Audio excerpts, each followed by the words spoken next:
Bismillahirrahmanirrahim. Assalamualaikum warahmatullahi wabarakatuh. Alhamdulillahirabbil alamin, wassalatu wassalamu ala asyrafil anbiya'i wal mursalin wa ala alihi wa sahbihi ajma'in. Qala rabbi shrah li sadri wa yassir li amri wahlul 'uqdatam min lisani yafqahu qawli. Amma ba'd. Alhamdulillah, hari ini ialah 12 hari bulan Februari 2021, iaitu hari Jumaat. Alhamdulillah, bersyukur kita kepada Allah Subhanahu Wa Taala kerana Allah masih lagi memberi nikmat-nikmat yang besar kepada kita untuk sama-sama kita muhasabah dan bersyukur kepada Allah Subhanahu Wa Taala. Allah masih lagi memberi nikmat Islam dan iman dalam diri kita. Allah masih lagi memberi nikmat kesihatan kepada kita, rezeki-rezeki kepada kita. Maka kita sebagai hamba Allah Subhanahu Wa Taala, kita tidak lari daripada mengucap Alhamdulillah setiap hari. Alhamdulillah, hari ini ialah hari yang berkira sebagai hari, nak kata sedih tu tidaklah kata sedih sangat, tapi antara hari yang sedih lah dalam diri hamba sendiri. Kenapa hamba ayat gitu? Sebab 12 hari bulan Februari ni ialah satu tarikh yang hamba rasa rakyat Kelantan tidak akan lupa, iaitu Kelantan ataupun umat Islam di Malaysia sendiri kehilangan seorang ulama haraki, iaitu almarhum Tuan Guru Ni Abdul Aziz Nikmat. Beliau ialah bekas Menteri Besar Negeri Kelantan dan tarikh hari ini ialah tarikh, kalau tak silap hamba, telah 6 tahun almarhum Tuan Guru telah meninggalkan kita. Dia berkait rapatlah dengan tafsir yang hamba dah baca dalam siri video sebelum ni. Almarhum meninggalkan satu khazanah untuk umat Islam, khususnya kepada orang Islam di Malaysia lah. Tafsir Al-Quran Ni Abdul Aziz Nikmat. Apabila kita sebut hari hari almarhum meninggal dunia, kalau hamba sendiri nak kata ada kisah tu, orang lain lebih banyak lagi kisah yang rapat dengan almarhum. Dan sebagai hamba ada beberapa kisah ataupun kenangan manis kepada diri hamba. Mungkin hamba boleh sebut dalam video kali ini sebagai rekod untuk diri hamba sendiri lah. Ya, kita tengok lepas ni. Almarhum Tok Guru satu nama yang besar, dan hamba daripada kecil lagi telah dididik oleh suasana yang memperkenalkan almarhum Tuan Guru dari diri hamba. Jadi hamba kenal almarhum, tapi cuma tak ajin jumpa. Ada satu kali satu program sekolah di Putih. Putih tu kali pertama hamba tengok almarhum secara depan. Program sekolah menengah, sekolah menengah baru boleh tengok almarhum secara berdepan. Beringat lagi saat nak semaya, sahabat hamba dalam program tu yang menghiburkan beberapa sekolah, banyak sekolah, telah ditugaskan sebagai muazzin masa tu. Dan hamba tengok dia jadi muazzin dan dia duduk sebelah Tok Guru. Hamba kata, oh, tuah dia, tuah sahabat hamba ni, sebab boleh duduk tepi Tok Guru sambil melakukan azan untuk program tu. Apa yang terdetik dalam diri hamba? Hamba rasa nak pergi saling dengan Tok Guru selepas semaya. Lepas semaya, hamba minta kepada Allah, semoga aku dapat bersalin dengan almarhum Tuan Guru. Takdir Allah Subhanahu Wa Taala, apabila siap semaya, ramai orang pakat pergi salin. Walaupun tak semua, tapi budak-budak lain pakat pergi salin, pelajar-pelajar lain pakat kumu pergi salin dengan Tok Guru. Hamba rasa macam tak ada harapan sebab hamba duduk belakang. Tapi hamba cuba pergi juga. maka hamba kira itulah detik paling bersejarah pada hamba. Hamba dapat bersalin kali pertama dengan almarhum dan dapat tengok muka almarhum, Tuan Guru dengan dekat. Ada beberapa kisah lagi saat hamba berjumpa secara tak langsung dengan almarhum. Mungkin hamba akan sebut dalam video lain. Cuma berkaitan dengan kisah almarhum meninggal dunia. Masa tu hamba telah masuk ke IPT lah. Hamba belajar di Kia dan program Al-Quran di pantai. Kos hamba buat satu program. Pada masa tu, kalau kita kira kan, sebelum Tugu meninggal dunia, banyak sangat dah khabar-khabar angin ataupun fitnah yang mengatakan almarhum telah meninggal dunia. Hinggalah saat malam tu, hamba ingat lagi waktu malam, saat program hafazan tu, dapat satu berita bahawa almarhum telah meninggal dunia. Hamba tak memikir panjang. Hamba minta dengan pensyarah hamba, Ustaz, ana nak tubik sangat-sangat, ana nak pergi ke Pulau Melaka. Tolong Ustaz, ana nak pergi ke Pulau Melaka. Almarhum Tuan Guru dah tak ada. Hamba naik di motor dengan sahabat hamba, Tarmizi, pergi tolak malam kendala ke Pulau Melaka. Dan kita boleh tengok pada malam tu, saat jenazah almarhum belum sampai lagi ke Pulau Melaka, perkarangan Masjid Pulau Melaka telah dipenuhi dengan lautan manusia. Sini Allah nak angkat kemuliaan almarhum saat dia hidup dan saat dia mati. Maka tak boleh buat gapo-gapo, hanya pergi nak ziarah sahaja, tapi tak ada orang boleh masuk ke dalam rumah dia. Tu malam. Kisah pagi esoknya, oleh kerana hamba dah lewat bersama dengan sahabat hamba tu, hamba tak jadi balik ke program dan hamba balik ke rumah sewa. Esok itulah baru kami bertolak ke perkarangan Masjid Pulau Melaka untuk solat jenazah. Dan saat tu Masya Allah, sangat-sangat ramailah manusia, tak tahu mari mana. Dan kita boleh tengok dari segi perbualan dia, perwatakan dia, memang bukan orang Kelantan sahaja, tapi orang yang suku sangat jauh. Mari dengan cara perbualan dia, lorak dia, kita punya dia kecek, ialah orang yang mari jauh dan sangat-sangat ramai orang. Kita boleh tengok kalau baca hamba pengalaman sendirilah kepada hamba saat kita dengar ulama luar negara yang mati, kemudian orang pakak hadir ke majlis itu. Tapi saat almarhum meninggal dunia, hamba sendiri boleh tengok suasana yang sebelum ni kita boleh dengar ataupun kita boleh tengok di luar sahaja, tapi ia berlaku di negeri Kelantan Darul Naim. Dan itulah hamba kata, hamba kira sebagai umat Islam, khususnya di negeri Kelantan, kehilangan seorang tokoh ulama yang memang tiada pengganti.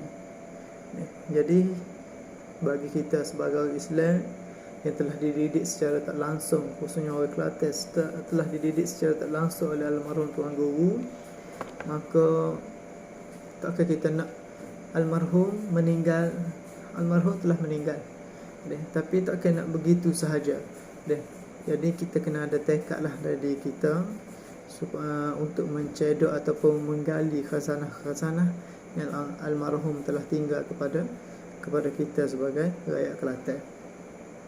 Okey, hamba rasa panjanglah benda yang hamba sebut oleh ni, khusus untuk memperingati almarhum. Semoga Allah menempatkan almarhum Tuan Guru ni Abdul Aziz Nikmat di kalangan orang-orang yang beriman dan di kalangan orang yang soleh.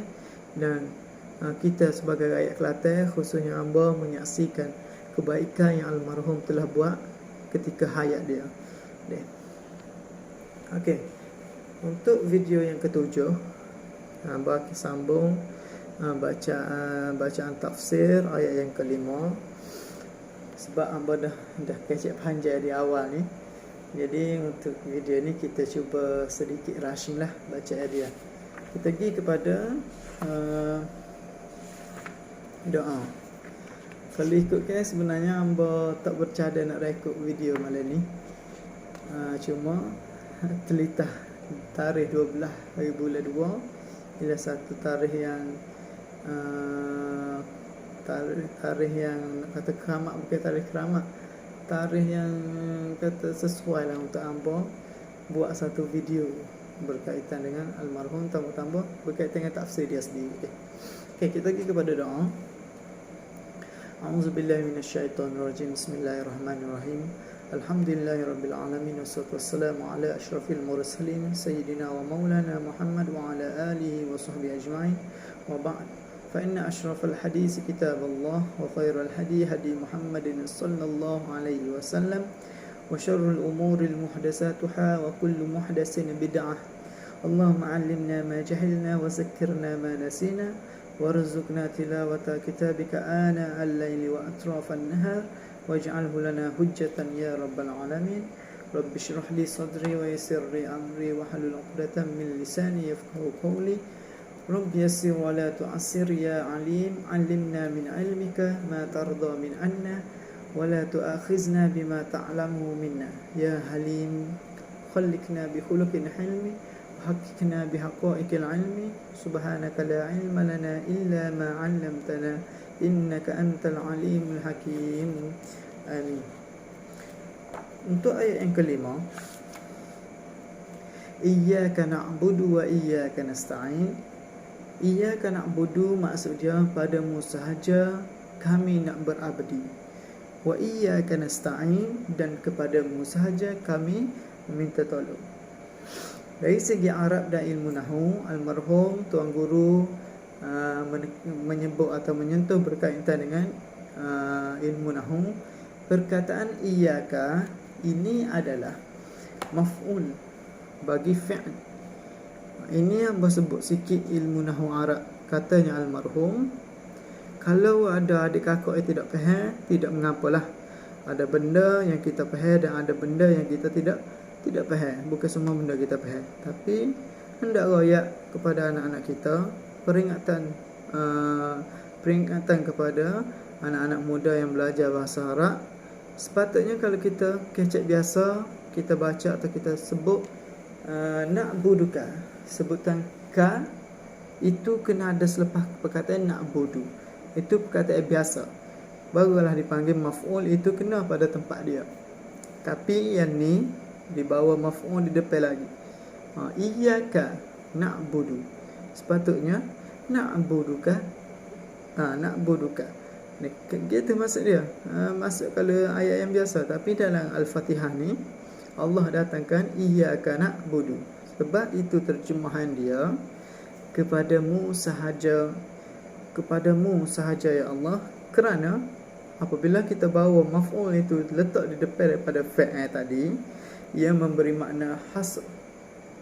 Kita susun bahasa dan letak maf'ul di depan sekali, ia memberi makna hasr yang bermakna tentu, tentunah, mistinah. Maknanya kepadamu sahaja wahai Tuhan aku tentukan untuk mengabdi.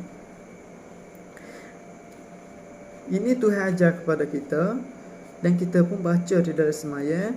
Tuhan, aku mengakulah aku hendak jadi hamba kepadamu sahaja.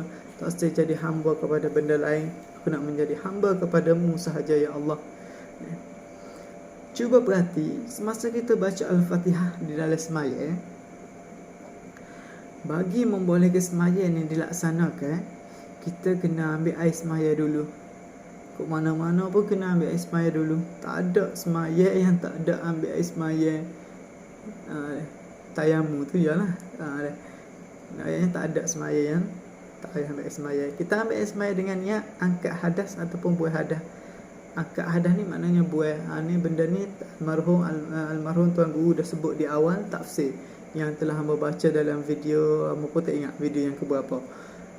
Hadas pula maknanya gangguan, iaitu gangguan dalam hidup, gangguan fikiran dan gangguan benda-benda yang boleh mengotorkan seperti dosa. Dia mengotorkan kita seperti dosa. Dan syaitan, benda-benda ni disebut secara mudahnya ialah hadas. Hadas juga maknanya benda baru yang selalu mari. Benda-benda gini kita buat, benda-benda begini kita buat melalui air semaya tadi. Kita basuh muka dengan berniat, ya Allah, ya Tuhanku, aku nak buat benda-benda yang mengganggu. Kalau benda yang boleh dibuat, maka aku nak buat. Jadi apabila kita semaya, kain kita mesti bersih daripada najis. Ini fiqh lah ni, fiqh taharah dan sebagainya. Dan fikiran kita pula mesti bersih daripada hadas, sama ada hadas kecil ataupun hadas besar. Maksud dia, kita masuk semaya itu betul-betul seperti kita duduk bertapa sebentar. Tapa. Kalau semaya 10 minit, maka 10 minit lah kita tapa. Ni gambar ataupun contoh yang almarhum bawa kepada kita. Maksudnya tak ada orang nak ganggu. Kita tepi ke segala gangguan dunia, dan kita ketepi ke segala gangguan syaitan. Kita masuk bola di dalam Tuhan. Masuk bola ni istilah tak tahulah orang luar, tapi biasa kalau orang Kelantan sebut, kalau kita kata bola tu maksudnya kepada Allah sahaja. Kalau bola kepada depan Tuhan, maksudnya kita dengan Tuhan, tak ada gangguan lain, tak usah gangguan lain. Di antara kita hanya kita dengan Tuhan. Bunyi telefon pun kita tidak cara anak panggil ataupun wisalah, ada orang wisalah luar pun kita tidak peduli. Sebab apa? Sebab ini dialog yang almarhum bawa, seperti kita menjawab. Sebab apa kita nak buat gitu tu? Kerana kawan lah ni duduk semaya. Maksud dia, kawan lah ni duduk tengah bertapa. Demo jangan ganggu kawan, dan kawan tidak ganggu demo. Demo jangan ganggu kawan, sebab kawan pun tidak kacau demo. Masa tu kawan dengan Tuhan sahaja, jangan ganggu. Tiap-tiap orang semaya kena merasa benda ni. Hamba baik, sahabat-sahabat yang menonton ni baik, kena merasa benda ni. Semasa kita dengan Tuhan saja, kita kata iyyaka na'budu. Tuhan, aku mengaku bahawa aku ni hendak jadi hamba-Mu sahaja. Sebab tu kita tak payah cara benda lain. Sebab kita nak jadi hamba Tuhan, tak usah benda lain masuk, tak usah benda lain mengganggu kita. Sebab kita sedang ada urusan dengan Tuhan, Raja sekali alam. Tidak jadi hamba syaitan ataupun hamba nafsu. Jadi hamba orang pun tidak ada. Hamba syaitan dak, hamba nafsu dak, hamba orang pun tidak. Aku hendak jadi hamba-Mu sahaja, wahai Tuhan. Okey, selepas wisalah maya tadi, cuba kita perhati, sengerti ke dak yang kita baca ni kita buat ataupun kita laksanakan. Kalau kita kecek tidak betul depan saya ataupun kecek nawak, kalau dia nak tapa pun puas hatilah juga. Sebab kita kecek nawak, masalah kita. Apa kata jika kita kecek nawak dengan Tuhan? Kalau orang tapa kita rebah, kita luka, kita pun pergi hospital dan buat report polis sebab orang tapa kita. Padahal tapa tu tidak mematikan kita. Kita boleh bekah bangun, tapa dia balik pun boleh sebenarnya. Tapi kita dengan Tuhan, kalau Tuhan tapa kita sekali, tidak mengangkat hadah lah kita lepas ni. Dia maksudnya bukan tapa macam kita. Gambar yang almarhum tunjuk, almarhum tuan guru nak ayat kitanya. Maksudnya sebabkan kita sebut dari semaya kita nak jadi hamba dia.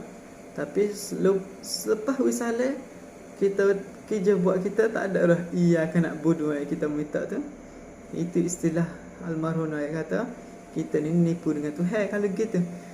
Kalau kita nipu dengan orang, kena napa dah, tak bangun dah, ataupun bangun pun kita boleh lawan balik, tapi lah ni kita nipu dengan Tuhan. Lagu mana kalau Allah tak apa kita agak-agak.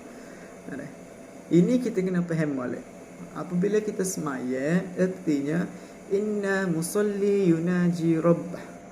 Orang semaya ini adalah orang yang berbicara ataupun kecek dengan Tuhan, berdialog dengan Tuhan. Orang yang sedang berbisik dengan Tuhan. Inna musalli yunaji rabbah tu ada nota kaki yang penerbit bawah. Petikan asal kandungnya di dalam Fathul Bari Syarah Sahih Bukhari oleh Ibnu Rajab. Ia berkaitan dengan satu hadis daripada Sahih Bukhari dan Sahih Muslim. Ada disediakan matan perawi yang lengkap. Di akhir nota kaki ni penerbit bawa Sahih Bukhari Kitab As-Salah nota hadis 405. Sahih Bukhari Kitab As-Salah nota hadis 405. Sahabat-sahabat boleh carilah hadis ni dan maksud dia sekali. Okey, kita pergi kepada sambungan dia biar kita faham. Biar kita faham percakapan kita dari semaya ni bukannya percakapan yang kita reka. Kita sendiri reka, bukan hak tuan guru kita ajar dan tidak yang ibu bapa kita reka.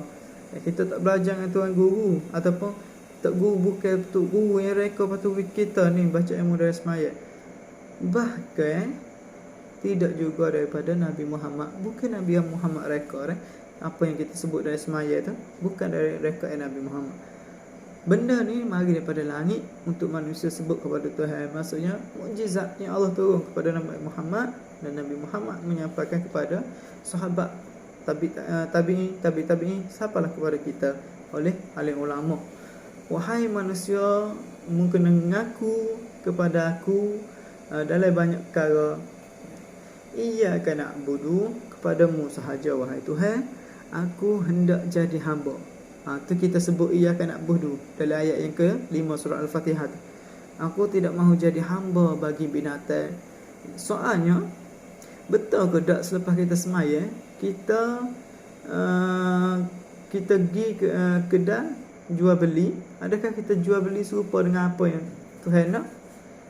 Itu renungan kepada kita kalau kita orang yang jual beli.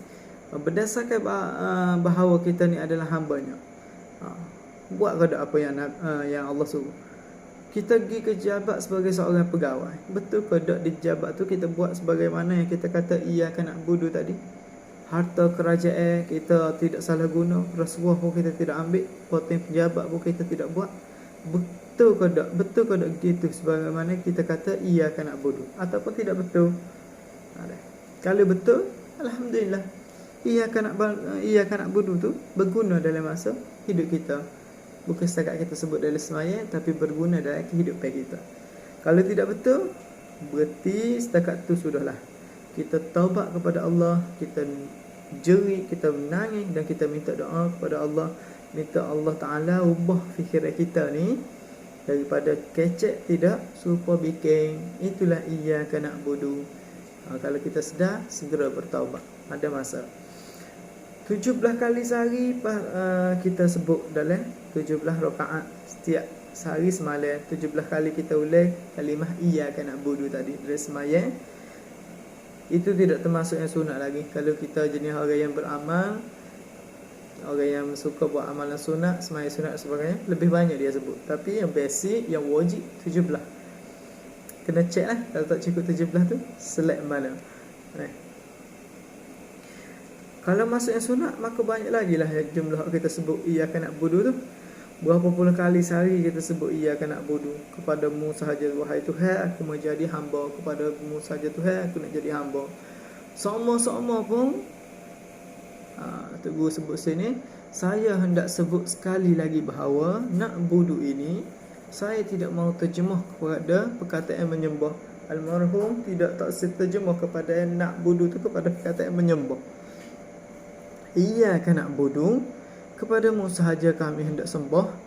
Saya tidak berapa suka guna perkataan sembah tu. Ni dari segi istilah ataupun perkataan. Kerana sembah dalam bahasa Melayu ni nampak dalam kepala kita ataupun terbayar dalam kepala kita ni, kita sedang menyembah. Biasa gitulah orang kita. Bila kita sebut semaya, sembah ni biasa kita bayar dengan orang yang menganuti agama lain, dia sembah tokong dia, sembah Tuhan dia dan sebagainya. Itu bayangan. Sembah apa? Orang sembah tokong ada cara dia, orang sembah raja ada cara dia, orang sembah tentera Jepun pada zaman Jepun dulu pun ada cara dia. Hai itulah. Hai dia. Cara lagu mana? Duduk bangun angkat tangan, komak kami mulut kita gerak. Kalau kita hendak sebut kami hendak sembahmu, maka kita akan teringat kepada sembah ya sahaja. Iyyaka na'budu, kepadamu aku sembah.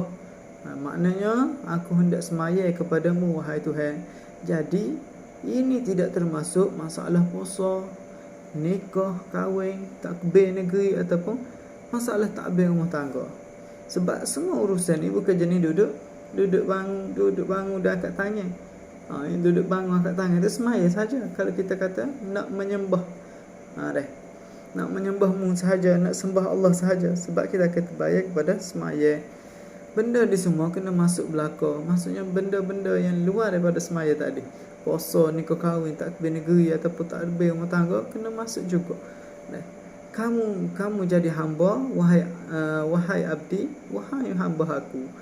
Waktu kita kata kita ni nak jadi hamba Tuhan, bukan hamba setakat kita semaya sahaja, tapi hamba dalam semua perbuatan. Bukan setakat kita Allahu Akbar, kita pun nak minta nak jadi hamba Allah sehingga salam Assalamualaikum saja, tapi kita nak selepas Assalamualaikum sehinggalah kita jumpa solat lagi, kita wisala lagi, hinggalah habis masa 24 jam kita hendak menjadi hamba Allah Subhanahu Wa Taala. Bukan berarti setakat semaya. Suami isteri kena menjadi hamba Tuhan. Suami kena jaga betul-betul isteri dia dari segi aurat, dari segi tegur dan sebagainya, banyak sudut. Dan anak-anak sebagai anaknya sebagai yang Tuhan nak jaga isteri dan anak keluarga lah, seperti yang agama tuntut. Walaupun tidak kena dengan angin kita, sekalipun kita kena turut juga. Kita lah semata, kita telailah semata, dan kita turut kehendak Tuhan. Kita dapat duit, terima gaji ataupun dapat duit jual buah durian misalnya, contoh bakal musim durian lah ni. Kemudian kita belanja secara joli di mana-mana, boros. Ini orang panggil kita lupa pada anak isteri, dan kita lupa kepada orang yang beri hutang kepada kita. Ramai orang Melayu berhutang berjuta-juta tidak bayar. Bank beri dia bankrupt, rela ditulis bankruptcy. Rela dilabelkan sebagai orang yang bankrupt. Dia tidak peduli. Orang yang diistihad tu tak cara pun. Sebab apa? Kerana hendak puja nafsu, butai sehinggalah diisytiharkan oleh bank sebagai muflis. Tak apalah, asalkan benda yang dia nak capai tercapai. Beli rumah, beli kereta besar dengan duit pinjaman dan sebagainya. Waktu kita puja nafsu, artinya kita sudah tidak melakukan iyyaka na'budu. Ada dah. Sebab kita puja nafsu. Sepatutnya benda yang dipuja ialah Allah. Nafsu jangan dipuja, syaitan pun jangan dipuja. Yang kena puja ialah Allah Subhanahu Wa Taala. Itu barulah makna iyyaka na'budu. Orang yang berhutang, walau macam mana sekalipun dia berhutang, dia kena bayar mengikut peraturan tertentu. Barulah orang panggil dia ni tidak puja nafsu. Bahkan dia puja Allah Subhanahu Wa Taala. Tapi kepada orang yang berhutang pitih ataupun pitih bank, kemudian dia tidak bayar, akhir sekali bank bankrupt ke dia. Tidak kira bank, kalau di kedai kopi pun tuan kedai kata kawan bakal lah buku demo, maksudnya buku hutang lah ni, serabut kepala kawan. Demo berhutang tidak bayar, minum kedai kopi tidak bayar, beli daging tidak bayar, beli sayur tidak bayar, beli gotu tidak bayar, jadi kawan bakal lah, serabut. Bukan demo nak bayar pun hutang. Jadi apabila tuan kedai bakal, kita pun berasa sedap hati lagu mana? Macam bank tak ada lah, bank istihad muflis lah. Maka kita pun kata sesal lah hutang yang muka bank istihad muflis. Macam ni juga, kita berhutang kedai sebagainya, tiba-tiba orang tuan kedai kata serabut aku soyak dah buku bank, buku hutang. Maka kita kata lega, tak ada hutang, tak ada. Para hadirin semua, bakar tu hanyalah bakar buku sahaja. Kalau buku tu bakar, kalau soyak buku sahaja. Akhiratnya ia akan gata mari balik. Akhirat kelak sebanyak mana pun hutang, maka tuai pitih akan gantung di betih menuntut hak di depan Allah Ta'ala. Kalau kita berhutang duit bank ni adalah duit pelanggan berpuluh-puluh ribu, maka sebanyak mana tuai punya duit yang simpan dalam bank, siapa ke peringkat bank membangkrutkan orang yang berhutang, semua akan mari tuntut balik di akhirat. Bank duit bankrupt pun yang duk sedap kata selesai. Lagi mereka gantung di betih menuntut hak di depan kita, sama ada kita ni kontraktor yang berhormat, YB lah, yang amat berhormat ataupun VVIP, katalah apa sekalipun, semua tidak boleh pakai belaka di depan Tuhan. Tidak ada harga satu sen sekalipun. Tiap-tiap manusia akan dibalas di akhirat dengan cara-cara yang telah ditetapkan oleh Allah di dalam Al-Quran. Oleh sebab itulah iyyaka na'budu ni kita kena perhati molek, sama jugalah dengan bacaan-bacaan lain. Barulah semaya ni kita boleh memperbetulkan perangai huduh kita ni. Inna salata tanha anil fahsya'i wal munkar. Surah Al-Ankabut ayat 45, Allah sebut sesungguhnya semaya tu boleh mencegah daripada perbuatan kecil dan munkar. Semaya boleh mencegah benda-benda munkar. Okey, hamba rasa berhenti setakat tu dalam video kali ni. Apa yang baik daripada Allah Subhanahu Wa Taala, yang lemah yang kurang hamba mohon kemaafan. Hamba menyeru kepada alim ulama, ustazah di luar sana, jika terjumpa video ni dan melihat ada kesalahan-kesalahan dari segi bacaan hamba, dari segi sebutan dan sebagainya, hamba alukan teguran-teguran daripada orang-orang yang lebih alim. Dan jika sahabat-sahabat bertemu dengan video ni, hamba mengalukan untuk disebarkan supaya manfaat tu ada bersama untuk diri hamba sendiri dan diri sahabat-sahabat. Sebelum hamba tutup video yang ketujuh ni, sekali lagi hamba menyeru supaya kita mendoakan almarhum Tuan Guru diampunkan dosa-dosanya, diletakkan di kalangan orang yang beriman, dan kita menjadi saksi bahawa sepanjang hidup almarhum, setakat yang kita tengok, almarhum seorang yang sentiasa menegakkan agama Allah Subhanahu Wa Taala dan mentadbir negeri saat dia menjadi menteri besar dengan betul. Buktinya tak ada satu kes rasuah pun sepanjang almarhum memerintah.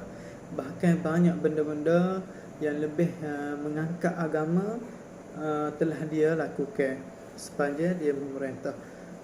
Semoga pemimpin selepas almarhum ni boleh menggalas tugas ataupun boleh buat seperti yang almarhum telah buat dan menambah baik lagi.